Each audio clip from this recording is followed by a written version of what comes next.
Bonjour, aujourd'hui je vais parler du problème d'inversion entre les centres Bernstein stables pour construire le noyau de la transformation de Rho-Fourier qui était notre motivation originale. Je pense qu'on a fait assez de préparation pour que maintenant la solution soit assez limpide. Donc je rappelle quand même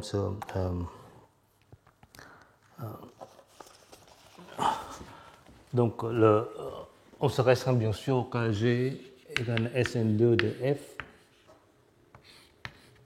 F est un corps local non archimédien avec corps résiduel caractéristique impair. Ça marche aussi pour les réels. Il y a un variant relativement évident pour Gn2 aussi. Pour les groupes plus grands, bien sûr, ça reste entièrement ouvert. Donc, je rappelle que donc tout ça, c'est un travail en collaboration avec Luo. En général, voici le problème. Donc, on commence par G, un groupe réductif sur un corps non archimédien F. Et on a Rho, une représentation de dimension finie du groupe dual de Langlands. Et on suppose des conditions auxiliaires. Je pense que pour ce problème, il n'y a pas besoin d'hypothèse. On veut construire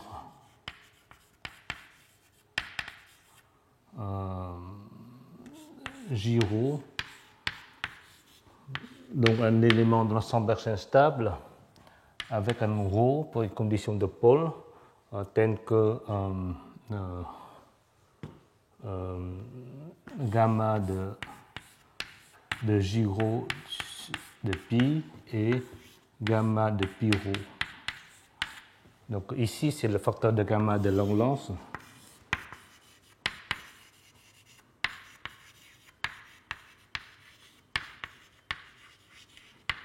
Et ici, c'est le scalaire de l'action de cet élément de son Bernstein sur une représentation de réductible pi. Donc voilà. Et le problème est connu. La solution connue est connue pour les tors. Je pense que je vais expliquer il y a quelques semaines, comme dans le cas du tort, on a à partir d'une représentation du groupe dual de l'enlance du tort, on arrive à construire un homomorphisme d'un tort induit vers T, et donc on peut pousser en avant la somme de la trace, une sorte d'intégrale de Klosterman qui implique cette équation essentiellement tautologique. Donc, pour le cas général, il y a des familles T. Donc, on a un ensemble A des tors maximaux de G, donc définis sur F, à conjugaison stable. Il y a un ensemble fini de tentors. Et on a pour chaque alpha dans A, on a T alpha dans G, donc c'est un tort maximal, pas forcément déployé. Et donc on a le J rho alpha qui sera dans une sorte d'algèbre avec complété de T alpha de F. Et donc, on a le problème de que donc par transfert, donc par induction automorphe,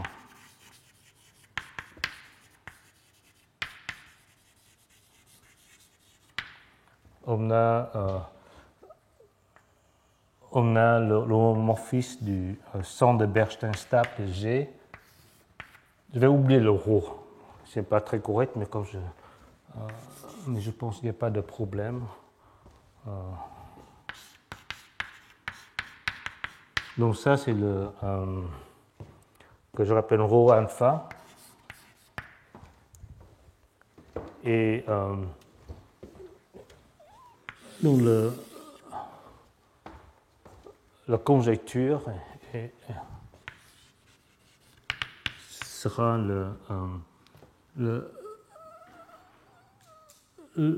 l'homomorphisme ρ, la somme directe, donc ρ sur tous les alpha, donc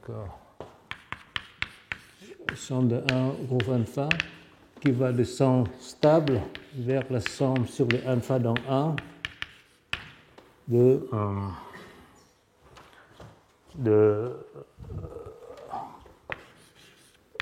l'algèbre de Hecke de T alpha de F.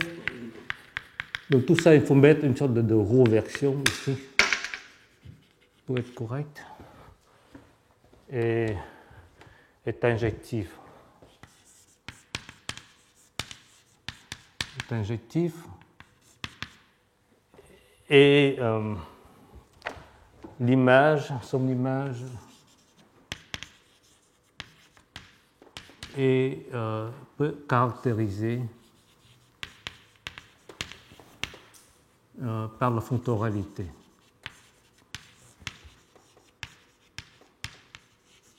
Vous voyez que quand il y a deux tores, deux caractères, et quand vous composez avec l'homomorphisme de Galois, il se trouve que l'homomorphisme composé du groupe de Weil dans le dual de l'enlance de G soit conjugué. Donc dans ce cas-là, ce serait le même paquet. Donc dans le cas SN2, c'est donc la condition de compatibilité dans le cas SN2. Ici, je dois supposer que le caractéristique résiduel de F ne divise pas l'ordre groupe de Weil, pour être sûr que toutes les représentations se factorisent par les tores maximaux.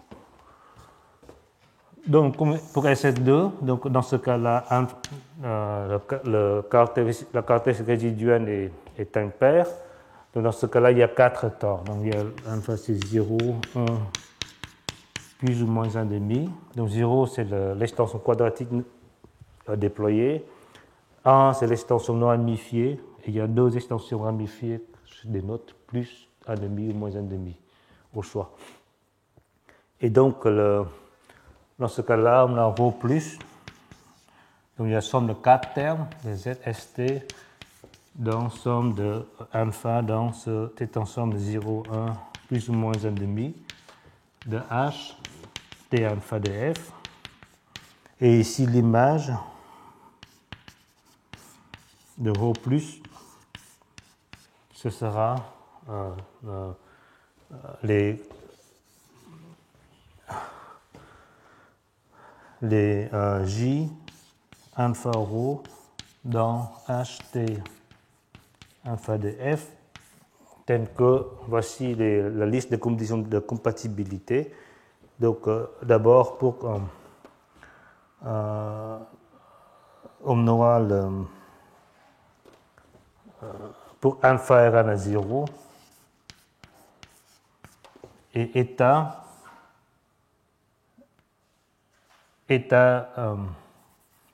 soit état alpha, le caractère quadratique non ramifié correspondant au tore T alpha. Alors, on veut que le J0, J0, J0, 0 de état alpha, donc la composante 0 avec alpha R à 0, mais appliquée au caractère quadratique état alpha non trivial, c'est la même que J0 alpha appliqué au caractère trivial. Donc on voit bien que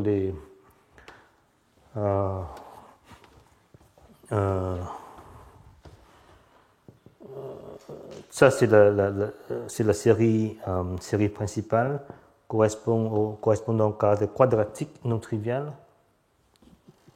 C'est la limite de série discrète, donc ça correspond au caractère trivial du tore, nombre de près correspondant. Et puis alpha est différent de bêta, et alpha et bêta non nuls. Alors on a une identité analogue, le 0, 1, rho, alpha qui alpha égale à j 0 bêta de qui bêta. Ou sinon, qui alpha et qui bêta sont des caractères quadratiques non triviales. Donc, qui alpha, ça va de E alpha 1 dans C étoiles et de même dans E1 bêta dans C étoiles, c'est plus ou moins 1. C'est les deux caractères quadratiques non triviaux. Donc, c'est ces deux choses-là. Donc, on correspond à l'extension biquadratique des corps locaux. Les corps locaux à l'extension de Ré4, qui est le compositum des trois extensions quadratiques. Et en termes de parapète Langlands, on donne lieu à ce seul paquet qui a 4 éléments. Donc, d'abord, la première partie de la conjecture, c'est que c'est injectif et l'image correspond dans la fonctionnalité. Donc, ça, c'est plus ou moins une cas particulier de fonctionnalité de Langlands. On voit bien que l'injectivité se correspond au fait que tous les paquets sont induits du tore. Et ça, on s'y attend lorsque le caractère résiduel ne divise pas l'ordre groupe de Weil. Et ensuite, il y a des paquets entre les tores, entre les séries, il y a des paquets qui s'entrevauchent. Donc, c'est une compatibilité. Mais le vrai problème pour nous, dans ce programme, c'est d'écrire une formule et trouver une formule analytique donc, par opposé au spectral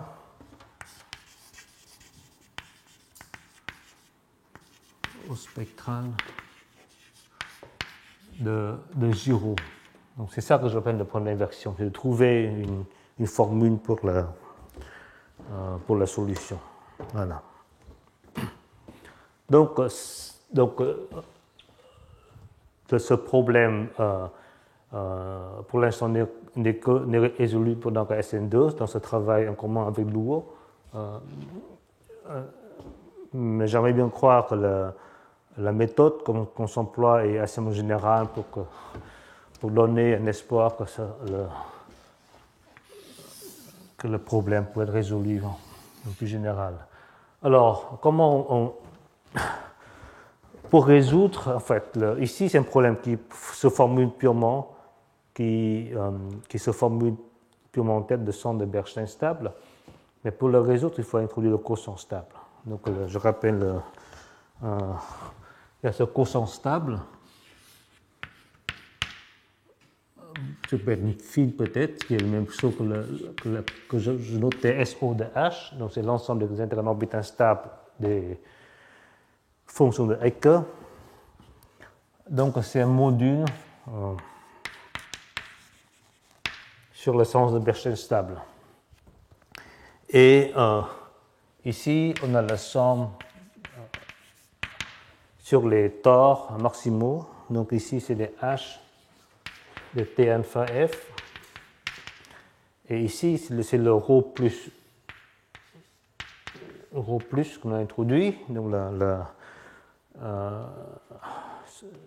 c'est la somme directe des ρ alpha. C'est l'homomorphisme de transfert.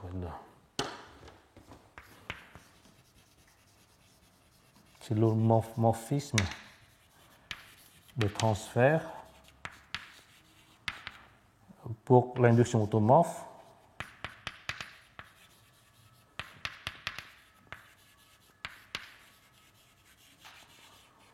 Ici, on a une autre flèche qui est tout aussi importante, c'est le transfert stable de Langlands. Donc ça c'est T plus. Donc la somme de alpha de T alpha. Donc c'est le transfert stable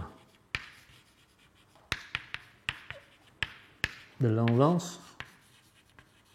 qui est par construction et ce qui est dual au transfert du parquet stable. Donc parquet stable, il y a des transferts de caractères stables, et comme le cocentre stable est dual à l'espace des caractères stables, on a ce morphisme de transfert stable. Donc de nouveau, ce que j'insiste, ce qui est vraiment important, c'est qu'en fait, ce n'est pas seulement une application linéaire, mais en fait, c'est linéaire par rapport à Z stable.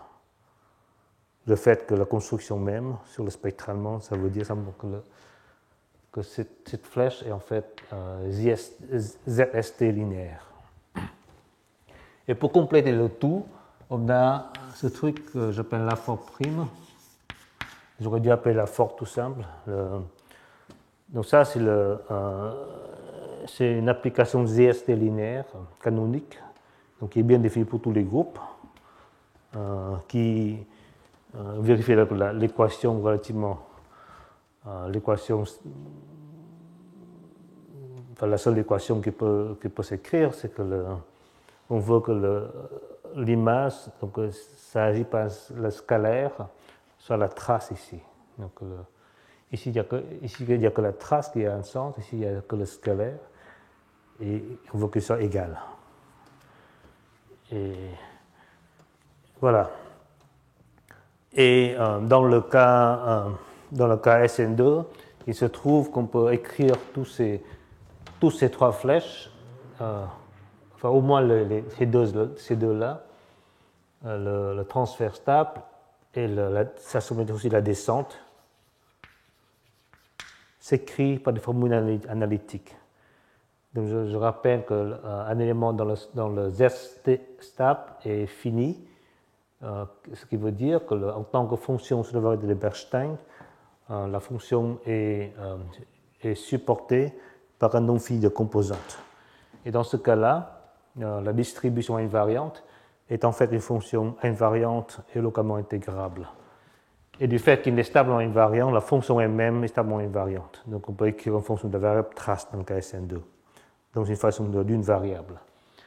Et ici, on peut calculer comment cette distribution agit sur les séries. Donc c'est un calcul relativement un peu brutal avec un écrit dans ce cas-là, par le remplacement de Weil, on arrive à construire des remplacements à la main. Donc on peut calculer le scalaire par une intégrale à trois variables. On fait le calcul. Et il se trouve à la fin, le calcul assez pénible, on a une formule assez jolie. Donc ici, on fait le Fourier, on multiplie avec la valeur absolue, multiplie le caractère quadratique et puis il faut fois inverse. C'est ça la recette. Et de même, ici, on a on peut faire un peu le même manip. Donc, une fonction qui soit dans un élément de quotient stable fini peut aussi se représenter par une fonction d'une variable, de la variable trace, et le transfert stable de Langlands. Donc, les composants de cette chose, T alpha, est donné par la formule de Rennes-van-Graeff. Et dans ce cas-là, avec Fourier, ça s'écrit Fourier multiplié avec le caractère quadratique et Fourier inverse. Peut-être qu'il y a une constante de Weil qui se balade, mais ce n'est pas très grave. Ici, il s'est à noter que l'affort prime, il est bien défini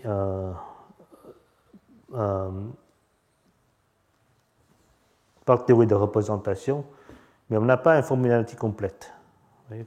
La différence devrait être fait Fourier multiplié avec, pour que le diagramme soit commutatif, on veut que cette formule-là, la formule souhaitable, ce serait l'affort prime de f. Donc f, une fonction d'une variable, et Fourier psi moins 1 de f fois valeur absolue. Donc c'est pour que la recette commute, c'est ça la formule qu'on veut. Mais ça ne marche pas pour tout l'espace. Ça marche que cette formule vaut pour un sous-espace, pour un sous-espace de codimension 1. Enfin, ça ne vaut pas pour. Donc ça c'est surjectif. Et puis il y a un noyau. Donc le noyau c'est le caractère elliptique normalisé du Steinberg. Et si on a, donc la forme prime envoie ce caractère elliptique vers 0. Alors si on applique ici, ça ne fait pas 0. Donc il y a une différence sur le noyau. Mais sinon, ça marche. Ça marche parce que en fait, ce qui est bizarre, c'est en fait il y a l'opposé inverse qui correspond à diviser ici. Donc ça, j'appelle la forgue. Ça, c'est vraiment plus proche de la formule originale de la forgue. Donc qui est la forgue de J, c'est f psi moins 1 de J divisé par la valeur absolue. Donc cette formule-là, ça marche et c'est convergente. Donc cette égalité est valide sur l'image de la forgue. C'est un peu bizarre, mais c'est ce qui est, c'est la réalité, c'est comme ça. Donc c'est presque vrai, sauf sur une ligne, sur juste une droite. C'est la droite, le noyau de cette flèche. Le noyau de cette flèche, ça fait 0, mais la formule analytique ne donne pas 0. C'est comme ça. Donc je pense que c'est pas vraiment c'est plutôt une features, c'est vraiment une propriété et non pas n'est pas un problème à corriger, mais c'est comme ça. Voilà. Alors, il faut que je dise pourquoi je tienne à. Quand le problème original, c'est une flèche entre les centres de Bernstein, il faut que je passe au cocentre. Je passe au cocentre parce qu'en fait, il y a des sections ici. Donc, l'intérêt du cocentre, c'est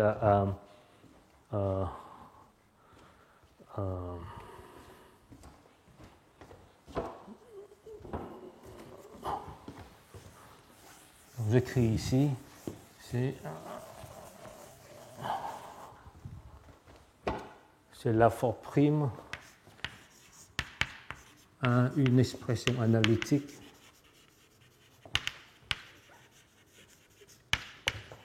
sur image de la force, c'est juste l'inversion.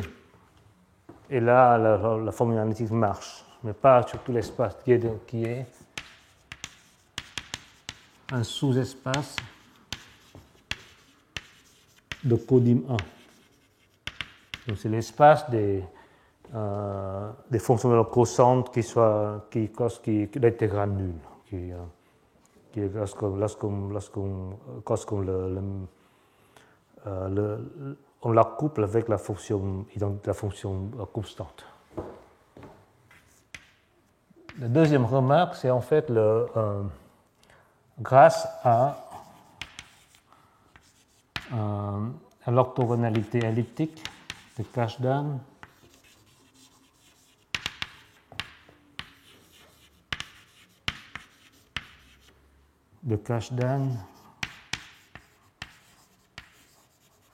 on a presque des sections ici.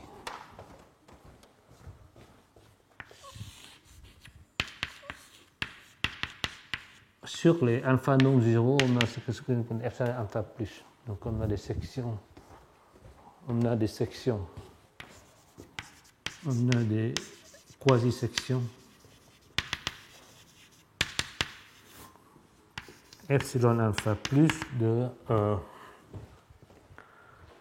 H T alpha F vers le cocentre. C'est ici que le cocentre joue un rôle majeur, parce que l'accouplement se joue sur le cocentre, non pas sur le centre.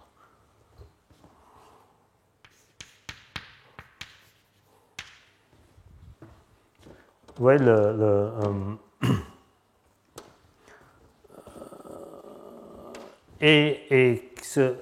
le plus ici, ça veut dire que c'est trivial sur le caractère trivial ici, qui est dans la série principale. Donc, il faut enlever le caractère trivial. Et epsilon alpha plus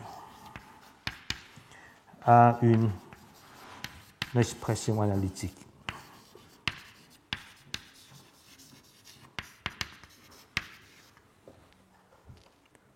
Donc, du genre, vous voyez, epsilon alpha plus de. Ce sera le delta volume fois le Genfang F, alpha fois quelque chose et divisé par delta volume. Elliptique ici. Donc le Genfang elliptique, c'est vraiment la même chose que le T alpha. Donc on applique la même formule, mais on met elliptique. On restreint la partie elliptique. Mais on conjugue on divise par delta, discriminant de Weil, fois le volume à l'intérieur et on multiplie à l'extérieur. C'est comme ça qu'on trouve ces formules. Et voilà, donc avec tout ça, on a tous les. Et cette formule, le parc canonique, et c'est aussi ZST linéaire. En fait, elle est caractérisée par cette propriété. Il existe une seule section de H vers CST qui soit ZST linéaire, et c'est donné par E alpha plus, et en plus, il est donné par cette formule. Donc, c'est canonique. Voilà. Et donc ça, ces sections, ça résout une partie du problème d'inversion.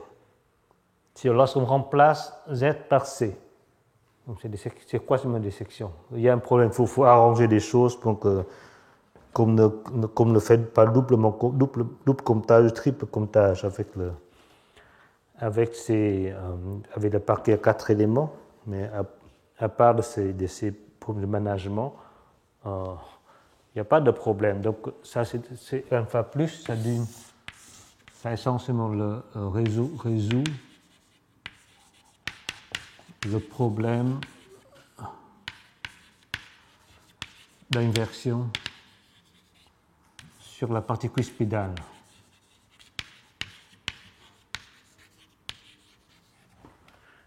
Donc, si on entre les J alpha ici, si on décide que le J0 est 0, ça fait l'affaire. Donc là, qu'à appliquer le E alpha plus avec un peu de management pour l'entrecroisement, là où les trois séries s'entrevauchent. Donc, en fait, la partie plus difficile, ça correspond la partie. Donc là, ça c'est ce que j'ai expliqué la semaine dernière. Et aussi, c'est sur la partie non cuspidale. Ici, on peut le faire parce qu'il y en a une seule composante, c'est-à-dire que pour donc alpha égale à 0. En fait, ici, il y a le problème, c'est qu'il n'y a pas un relèvement canonique. Oui. Cet homomorphisme-là est injectif, mais celui-là n'est pas injectif. Il a le même noyau que celui-là. Donc, le noyau, c'est le caractère elliptique du Sternberg. Donc, il n'est pas injectif. Il n'est pas injectif sur la partie non cuspidale. Donc, il n'y a pas de section canonique. Donc l'espace de section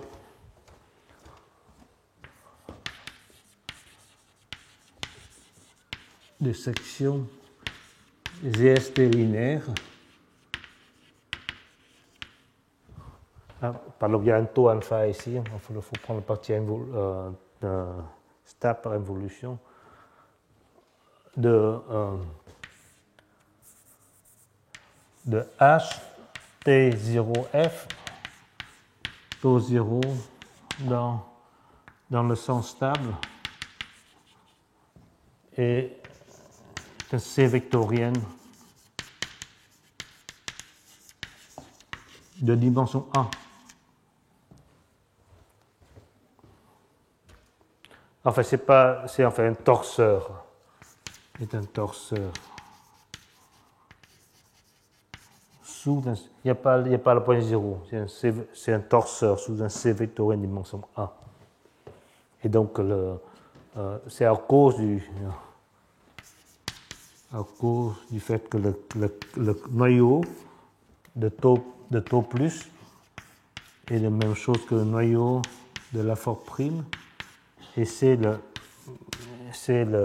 vectorien de dimension 1 qui est de θ Steinberg elliptique delta volume. Donc c'est ça que j'appelle le caractère elliptique normalisé. Il faut que je multiplie avec la fonction caractéristique de l'ensemble de classes de conjugaison elliptique et je multiplie delta V pour normalisation. Et parce qu'il y a un noyau, il n'y a pas de section canonique, mais on peut, puisque c'est dimension 1, en fait l'espace de section est un torseur sous un espace vectoriel de dimension 1. Et quand c'est un torseur, une fois qu'on écrit 2 points, on arrive à écrire tous les points par une sorte de combinaison linéaire. Donc il y a 2 points distingués.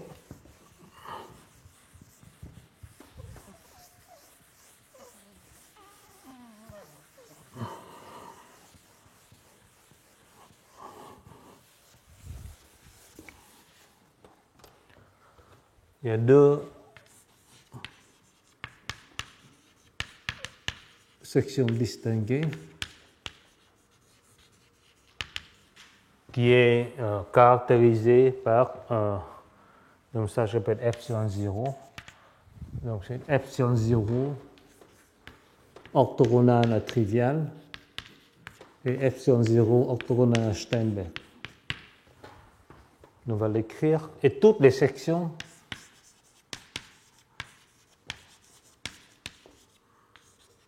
sont de la forme lambda par epsilon 0 orthogonal trivial plus 1 moins lambda de epsilon 0 orthogonal Steinberg. Donc c'est juste de combinaison linéaire affine de ces 2 sections. Alors écrivons ces deux sections. Donc on commence par une fonction J0. Donc c'est une fonction sur le c'est une fonction sur le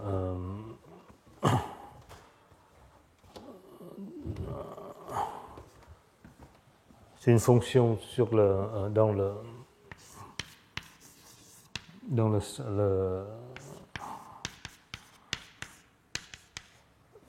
qui est une fonction sur le tore déployé invariant par taux 0. Donc on a ça induit la fonction nu 0 J0 divisé par delta volume. Donc nu 0 c'est simplement ici c'est une fonction de variable multiplicative.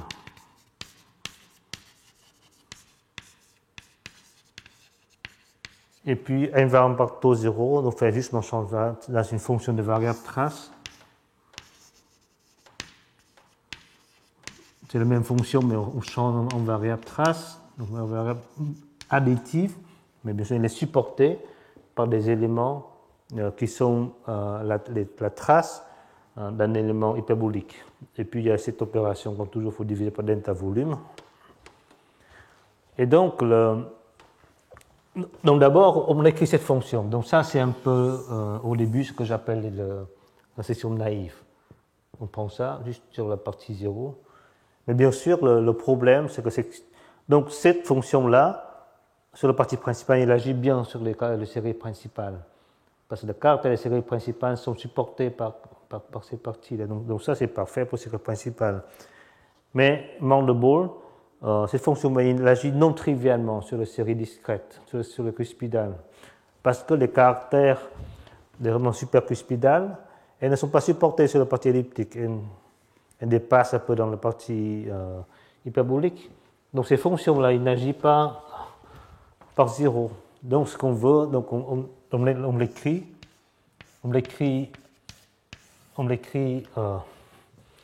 la formule naïve, mais ensuite il faut enlever.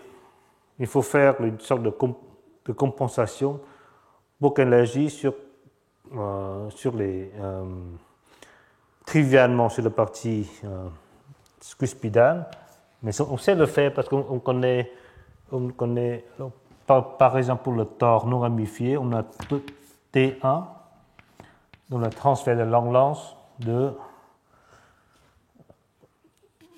j'appelle ça simplement G0 naïve pour ne pas être trop long. Donc J0 naïve. Donc là ça c'est le transfert stable du J0 naïf. Donc il n'est pas non nul, mais on applique epsilon 1 plus. Donc là, et on fait un moins. Donc ça garantit que ça va agir par 0 sur les séries discrètes non ramifiées. Et on fait de même pour les deux autres tores. 1,5 plus de T 1,5 J0 naïve et moins epsilon moins plus moins 1,5 de T moins 1,5 de J0 naïve. Voilà. C'est pas une formule super jolie, mais enfin elle est canonique dans le sens que c'est la seule qui donne, c'est celle qui donne la réponse.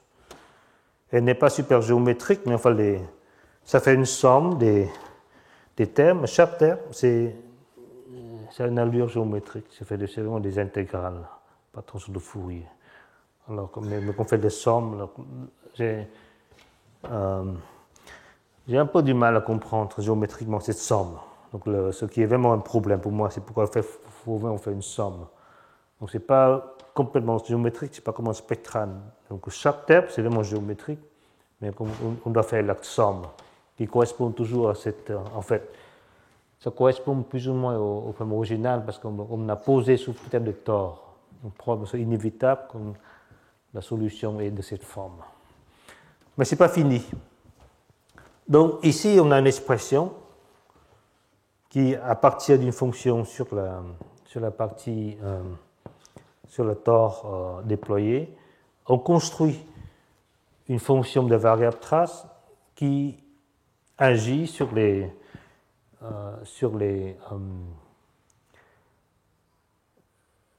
séries principales complètes. Donc c'est les induites du tore déployé par le caractère qu'on veut. Et il agit par 0 sur le supercuspidal. Mais là où il y a l'induite de delta B 1,5, où il y a le trivial de Sternberg, donc là il y a comme un flou. Donc si on veut que ce soit orthogonal pas valeur triviale, il faut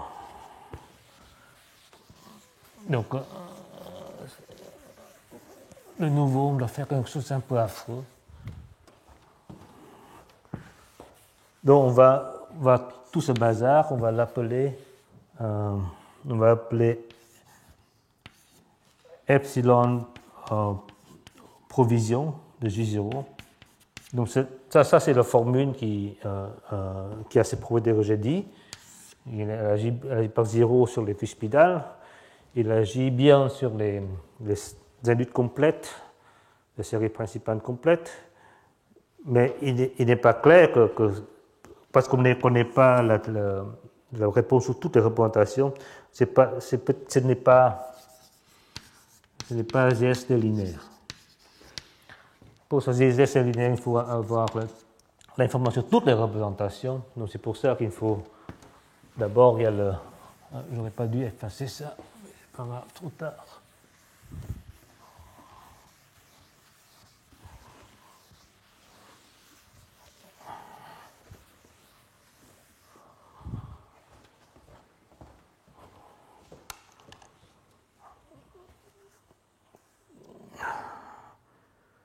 On aura epsilon 0 orthogonal à trivial, c'est epsilon 0 de J0, provision J0, et puis on va le voir comment il agit sur le trivial. Et bien, on n'a qu'à l'enlever, donc on va l'accouplement entre ce qu'on obtient avec qui trivial. Donc on va le trace sur le trivial. On divise par le Steinberg elliptique, θ Steinberg elliptique, le truc normalisé que j'ai écrit ici. Donc j'appelle tout ça le delta V, ça c'est Steinberg elliptique.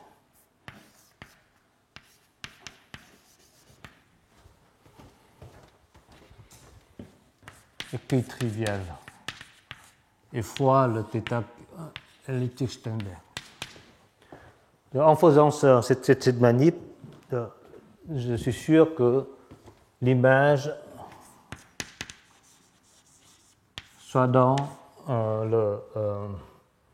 soit orthogonale à la triviale. Donc j'ai fait tout ce qu'il fallait pour qu'il n'y ait plus de traces sur la triviale. Voilà. Donc et puis, comme je connais la trace de toutes les représentations, je peux être sûr que cette chose est GST linéaire.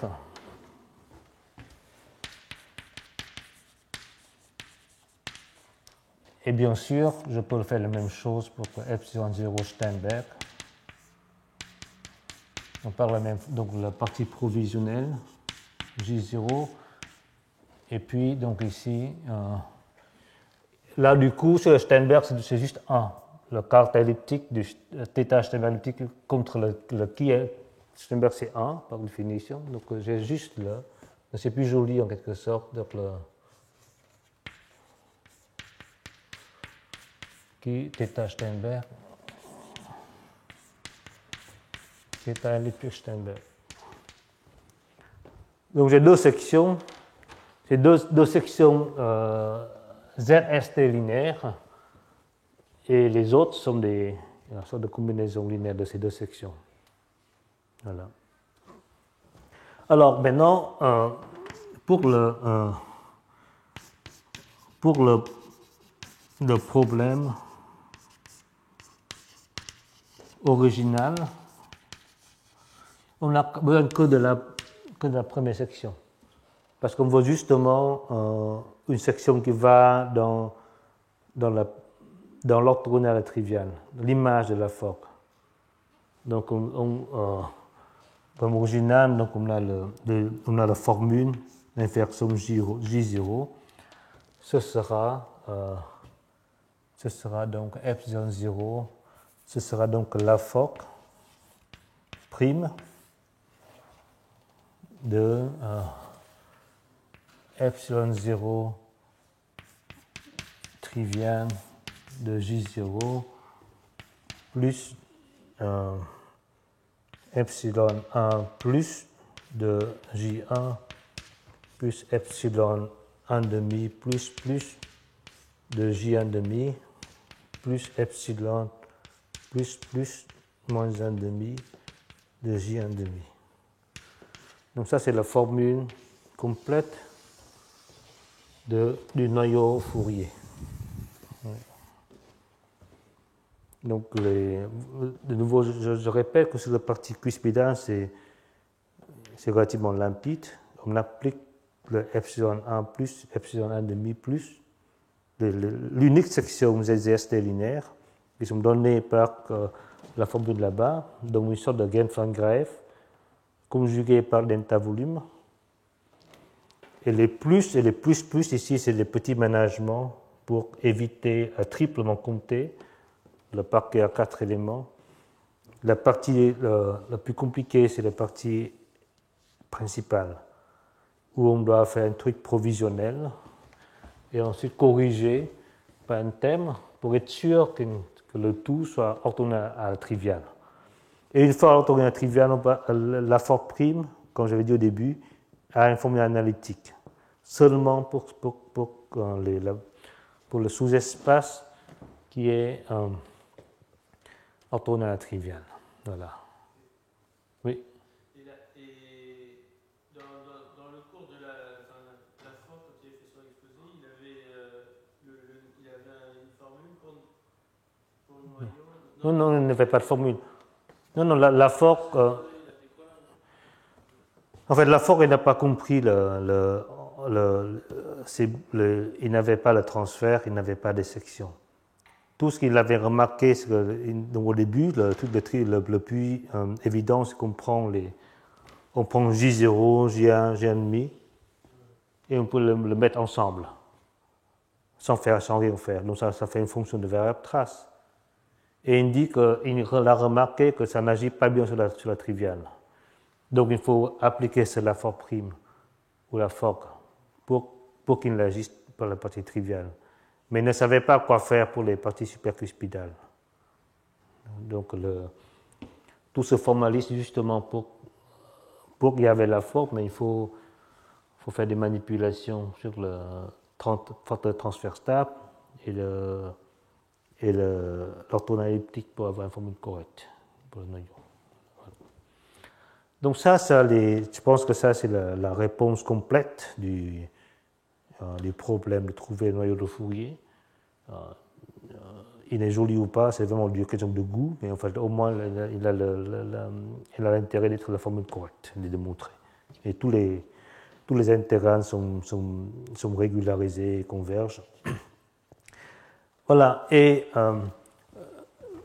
ce qui est très agréable est qu'en fait, le même formaliste résout un autre problème. Parce que vous voyez, donc ce gyro,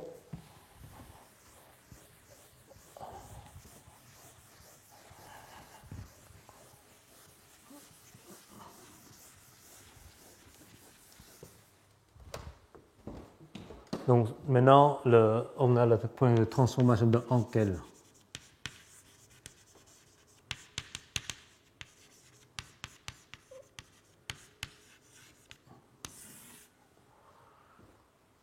Donc ce J0 donne la transformation de Fourier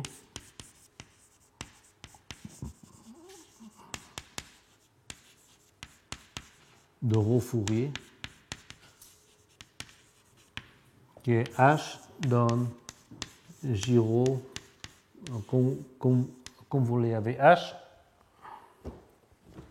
Donc J0 c'est le sens stable, donc à part ce problème de rho, ça va préserver les fonctions supercompactes, mais en fait avec rho ça préserve les fonctions rho compactes, donc il n'y a pas de problème. Et l'approche originale de Braverman-Kashdan est de dire, eh bien, on va essayer de démontrer une sorte de formule sommatoire de Poisson pour ça.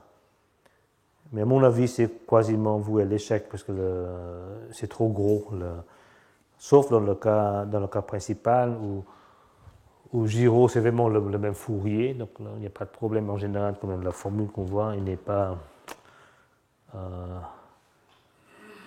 Enfin, moi, en tout cas, moi, je crois qu'il faut... donc, c'était ma version de communauté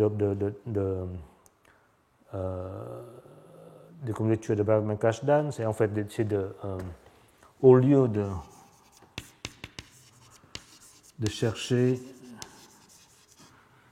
la formule sommatoire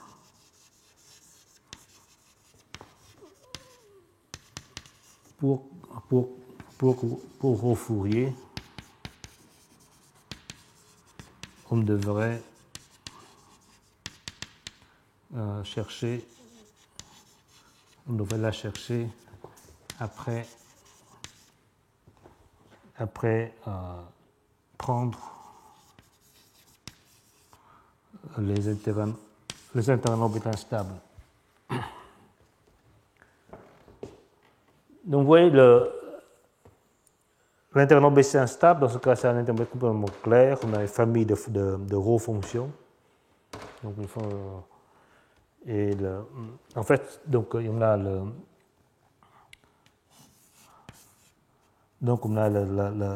transform de Hankel.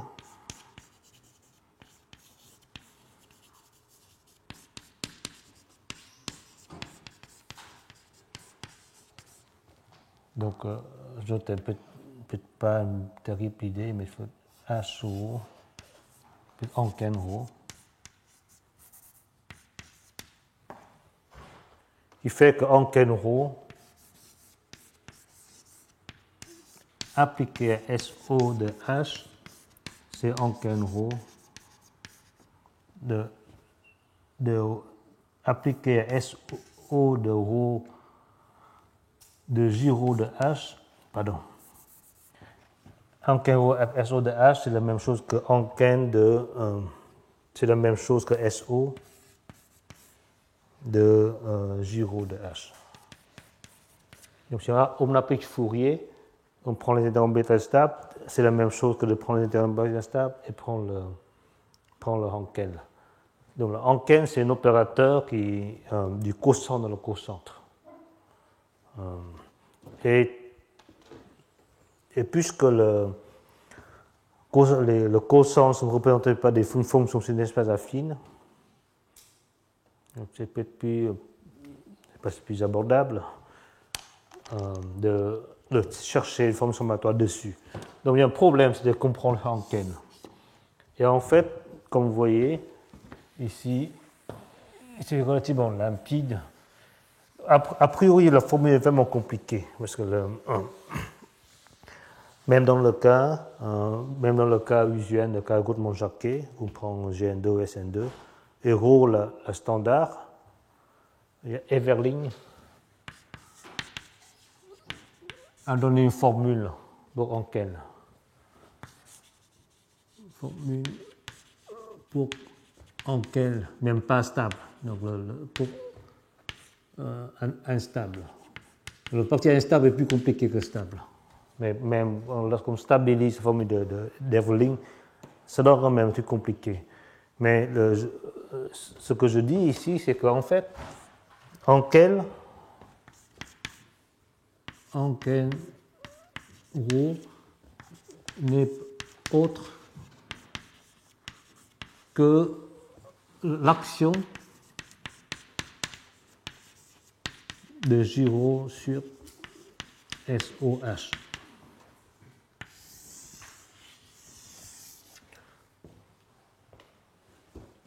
Donc, SOH est un ZST module.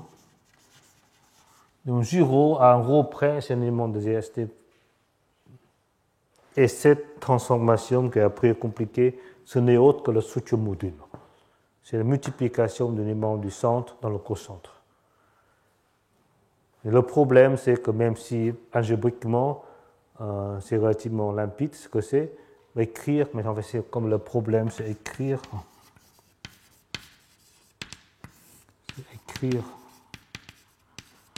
une formule analytique.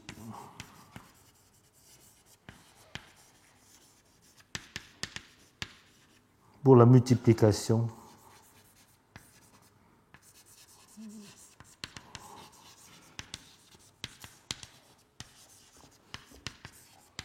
des éléments de ZST dans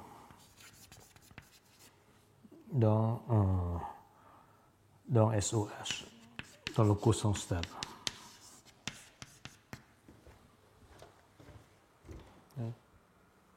Et cette formule-là, ce n'est autre que l'axiome. Ça, c'est vraiment l'axiome de Giraud sur l'image de H dans le SOH. C'est aussi bête que ça. Mais je prétends qu'on a tout fait pour que ça devienne automatique avec la formule qu'on a écrite. En quelque sorte, c'est bien plus simple le Fourier. Enfin, c'est plus simple et plus compliqué en même temps. Mais enfin, en tout cas, on décompose on a SOH. C'est un truc C fois un θ Steinberg elliptique. Donc là, c'est le noyau. C'est le noyau de la forme prime. Plus epsilon 0 trivial ou epsilon Steinberg. Les deux marches. De H T0, tau 0. Et les trois autres, pareil, E plus de H, T plus, tau plus, et plus E, 1 demi, plus, etc. Oui, cette décomposition, elle est déjà une décomposition en somme directe. En somme directe de ZST module.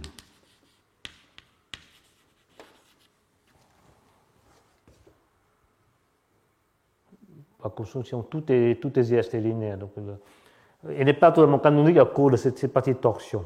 Donc il y a deux possibilités. Il y a un espace d'une dimension de possibilités ici, mais n'importe quelle marche.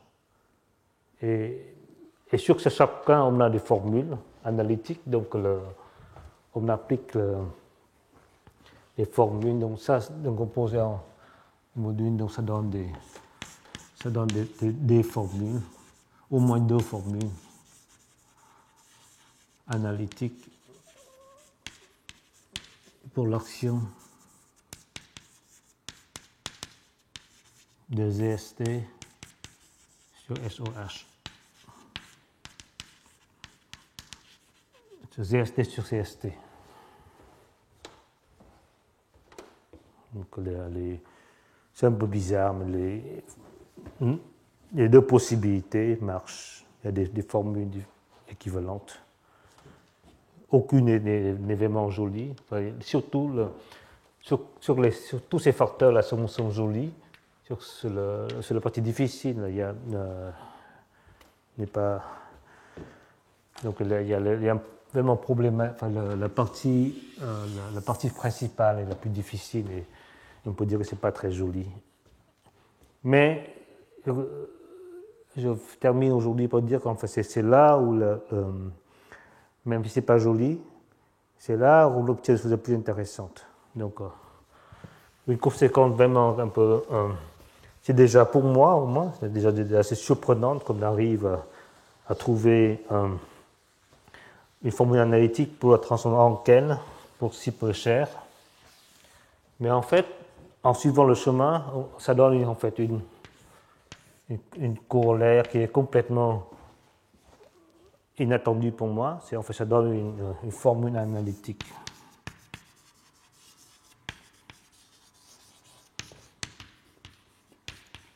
Pour les intérêts en orbite instable.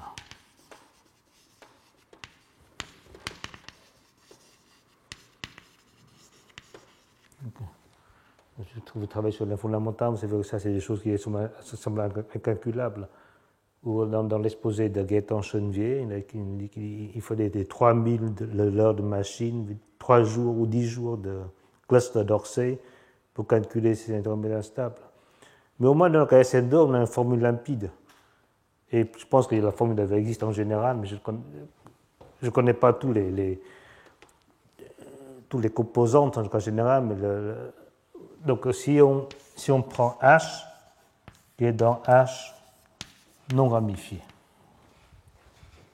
qu'est-ce qui va se passer? qu'est-ce que c'est SO de H? Donc on a le... Quel est l'interlopéteur stable de H? D'abord, on voit le transfert H, 1,5 de H est nul.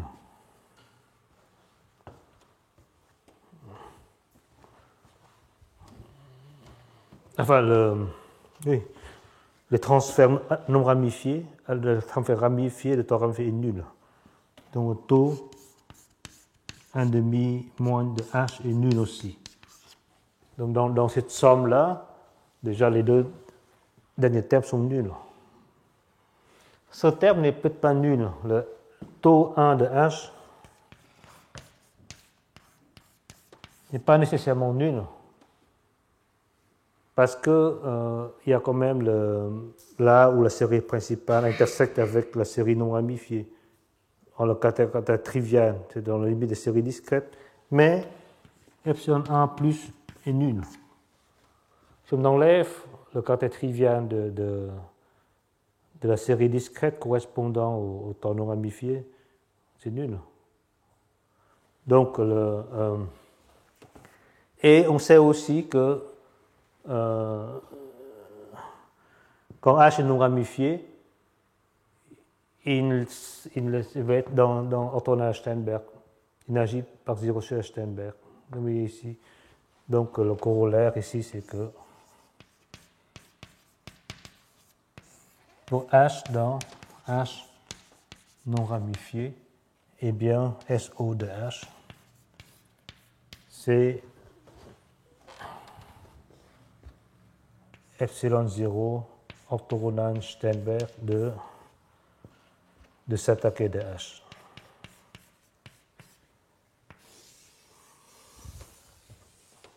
C'est tout. On prend s'attaquer et puis on prend la section qui est orthogonale à Sternberg et c'est tout. Donc c'est la formule. Donc ce bout-là, c'est comme un bout remarquable. Donc ces parties-là, donc cette formule est valide seulement pour les aimants non ramifiés, mais cette fonction, elle a un sens pour n'importe quel H.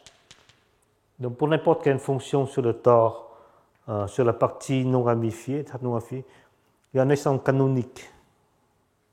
Par prendre epsilon 0 orthogonal à Sternberg. Et lorsque c'est non ramifié, c'est se trouver tout de même des interlopétaires stables. C'est une sorte on aimerait dire que c'est une extension intermédiaire fantastique, mais je ne sais pas. De nouveau, toutes les formules que j'écris aujourd'hui sont purement analytiques, et ce serait vraiment bien de leur donner un sens géométrique. Après tout, il n'y a que des transformes de Fourier.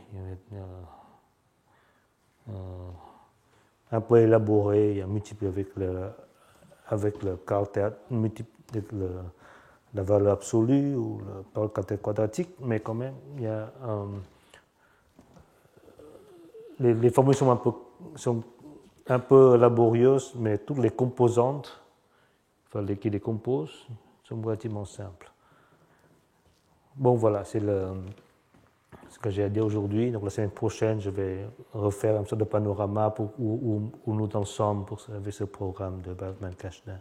Merci.